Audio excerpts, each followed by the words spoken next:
both taxi and ride-sharing industry can coexist and thrive in Edmonton. How are you going to make sure that? I'm going to start with Mr. Michael Walters. Yeah, thank you, sir. This is a really important question, and of course, we all remember the debate.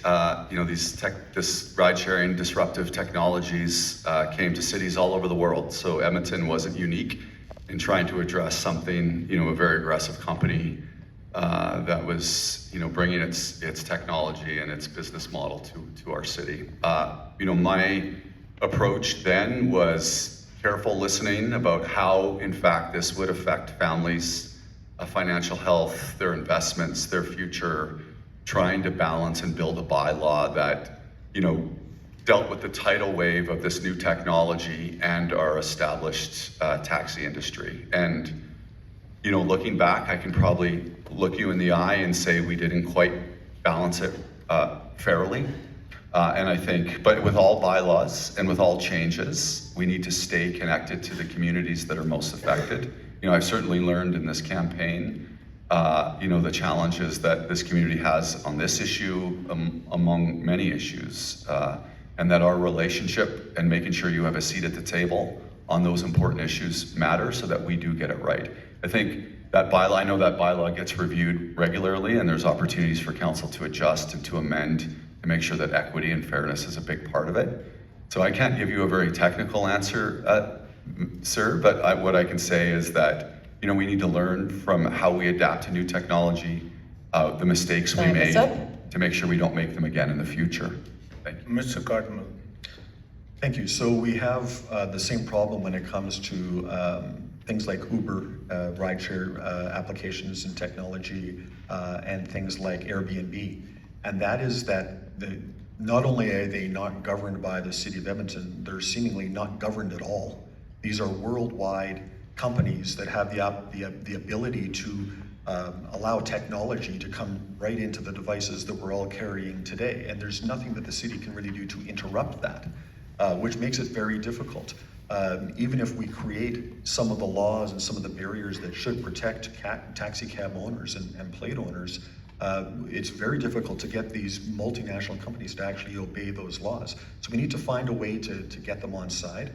What I think we have done is make sure that all drivers are required to go through the same training, through the same set of regulation. What I think we haven't done, though, for taxi and limousine drivers is reduce the red tape. The journey it takes to get licensed, the journey it takes to fill out all of those forms, the journey it takes where there's seemingly more checks and barriers and checks and balances for taxi and limousine drivers than there is for Uber drivers. So we can reduce that red tape, we can make it easier, and quite frankly, try to find a way to make it as equitable as we can, understanding that there's this technological and governance challenge that is really difficult for us. Mr. Ned. Thanks. So yes, I think we're going to echo a lot of the same comments here, which is that obviously these two technologies now exist. They've been existing for a while, and it's the continued refinement. So as mentioned, we've recently gone through and updated the training requirements for the transit net groups like Uber to making sure they're held to a higher standard because they were on a different playing field and that wasn't the right thing to do.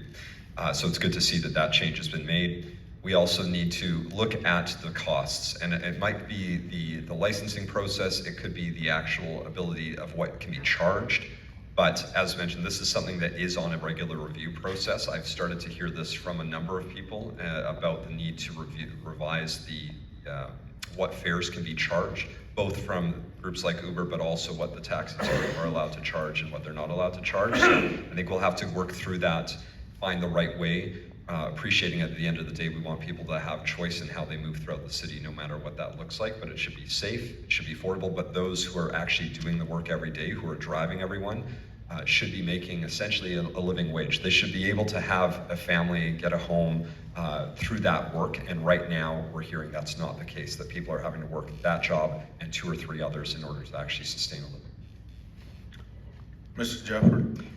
I understand that sometimes it's tough to deal with technology as it continues to proliferate and get into different areas that we may not be used to, but to have that industry be hit by $220 million, especially from a licensing system that so many people invested into, and overnight it changed and completely was decimated for a lot of livelihoods of people, is completely irresponsible. There's ways to be able to bring some of these technologies into light and level the playing field. And I'll give you an example of one I would like to continue to explore to even out, is we have delivery services, and many people in this room are restaurant owners, and you pay 15, 20%, even up to 30% with Uber Eats, with Skip, with all of these things, yet their business licensing is completely not reflective of how much they collect from people whose infrastructure, the restaurants, the taxes, everything else, they are paying all of that plus the 20 or 30% on top, and these guys don't pay any taxes to the city when it comes to a business license category that you could get more revenue from.